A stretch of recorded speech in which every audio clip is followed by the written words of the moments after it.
कुठं तिकडे बाजूला सारखा. कुठं चाललीस तू आज?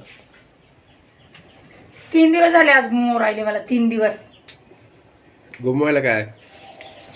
आज जाऊ तुझ्या जाऊ आज जाऊ तुझ्या जाऊ. कुठं जायचं होतं? मंडीत जाणं होतं.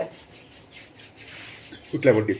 परवाच्या दिवशी पण व्हिडिओ मध्ये बोलले होते ना हां की जायचं आहे आपल्याला उद्या सकाळी मंडीत. तर कालच जायचं होतं. चल ना मग आज दाखव. आज व्हिडिओ मंडीमध्ये दाखव.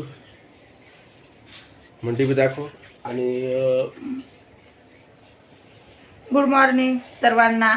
शुभ सकाळ. असं का? मी झाली आता फ्रेश. हे बघा 7:30 वाजले. 7:30 कंप्लीट 7:30 वाजले. चला तर हे बघा आम्ही निघालो आता. कॅमेरा हलतोय जास्त.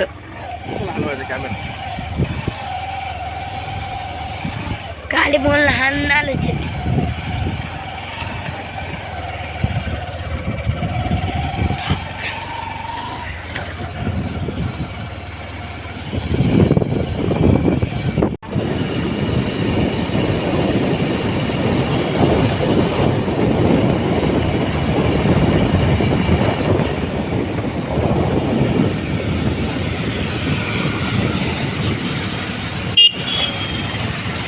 तर आता आम्ही 5 मिनिटात मंडीत पोहोचतोय.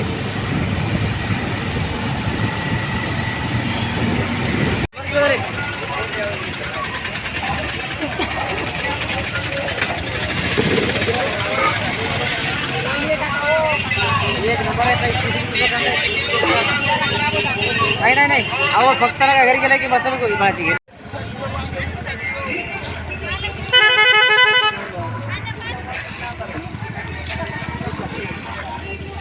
मिरची घे मग. मिरची चांगली.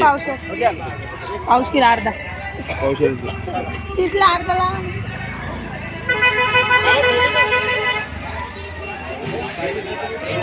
तरी आमच्या मंडीमध्ये भाजीपाला. दादू दादू काय घेतलं खायला तुला?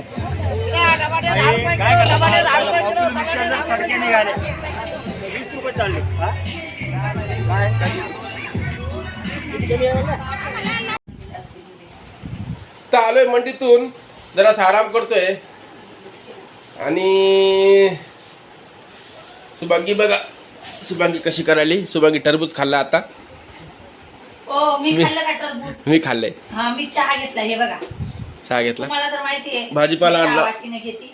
आणि हे टरबूज यायचं खाणं बघा. दादूच्या पप्पाचं खाणं टरबूज बघा. एवढं नाच केलं टरबूज. कारण तर काय सपक लागतंय बोलतात. आणि हे जर गोरगरीबाला पण एखादे 2-3 टरबूज दिले असते तर त्याने सगळं खाल्लं असतं का नसतं? अगं सपक लागायला. सपक लागायला तुम्हाला आता ठीक गोड आहे जाऊ दे. आवडते. ते जाऊ दे. ते जाऊ दे. मला महत्वाचं बोलू दे माझ्या युट्यूब फॅमिली सोबत. तुमचं कारण का सगळ्यात थांब रे. आज 26 मार्च 2025. आजपासून मी एक निर्णय घेतलेला आहे. विचार केलेला आहे की आजपासून म्हणलं घर खर्च सगळं लिहून ठेवायचा. आता बघा तुम्हाला सांगतो. मंडीत गेलतो आम्ही. मंडीतला आमचा खर्च झाला 580 रुपये. आता मी डायरीवर लिहून ठेवले. इथून पुढं आता रेग्युलर घर खर्च लिहून ठेवायचा. कारण का आपल्याला हिसाब लागतं महिन्यामध्ये किती खर्च व्हायला. आपला पैसे उरालेत का नाही म्हणजे नियोजन करता येतं भविष्यामध्ये. आता पाडवा पण यायला जवळ. गुढी पाडवा. तर म्हणलं चला आता नवीन वर्षाचा आपल्या मराठी असं याच्यामध्ये कसं असतं नवीन वर्षाचं पाडव्यापासून सुरुवात होत असते. तर पाडवा यायला पाडव्यापासूनच आता समजा असं आपण चांगल्या कार्याला सुरुवात करू. आणि 1 रुपया जरी खर्च झाला लिहून ठेवायचा. 100 रुपये झाला तरी लिहून ठेवायचा.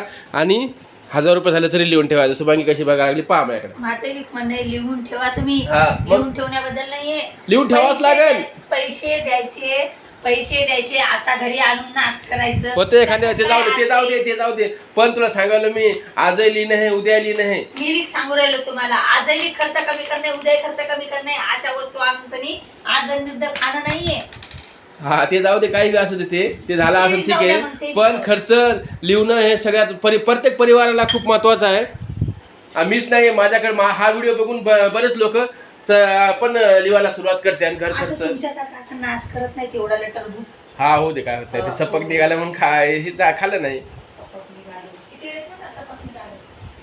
पण तुला सांगतो मी घर खर्च लिहून ठेवा. आणि खरंच लिहून ठेवा मित्रांनो. घर खर्च लिहून खूप महत्वाचं आहे. आपल्याला हिसाब लागतं महिन्याचा आपला किती खर्च झाला घरामध्ये. आपण कमवतोय किती काय नाही, है की नाही का शुभांगी? मला नाही माहिती, मला आज टरबूज नाचतेला असं कोणतीही गोष्ट बिल्ले राग येते. हा तुला राग कशामुळे आलाय मला मग काय लागलंय? तुझा खर्च लिवायचं म्हणलं की तुला कळतं ना नेमकं. आता तू लिहून बी ठेवणार ना मी. माझा खर्चच कोणता आहे? हा कळतं ना, आता कळतं ना. माझा शेवट खर्चच कोणता आहे? मला एकटीला खायला लागते का? हो शेवटच्या दिवशी बघूत ना, शेवटच्या दिवशी बघूत ना कुणा कुणा कुणा कसा खर्च व्हायलाय काय नाही. मला रोजच्या मला साड्या लिहून ठेवायला. मेकअपचं सामान आहे मला. हो सगळं टोटल लिहिणार आहे मी. टोटल 10 रुपयाची फेअर अँड लवली आणली तरी लिहिणार आहे तुला. हा मला फेरायला लावलीच लागतील. हा ते जे काय लागेल ते लागेल. ते वागायला पाहतो टिकली आपल्याला लिहितो म्हणा. कोणते सगळं लिहिणार, टोटल लिहायचं. हिसाब कळते नेमका आपला खर्च किती व्हायला काय नाही.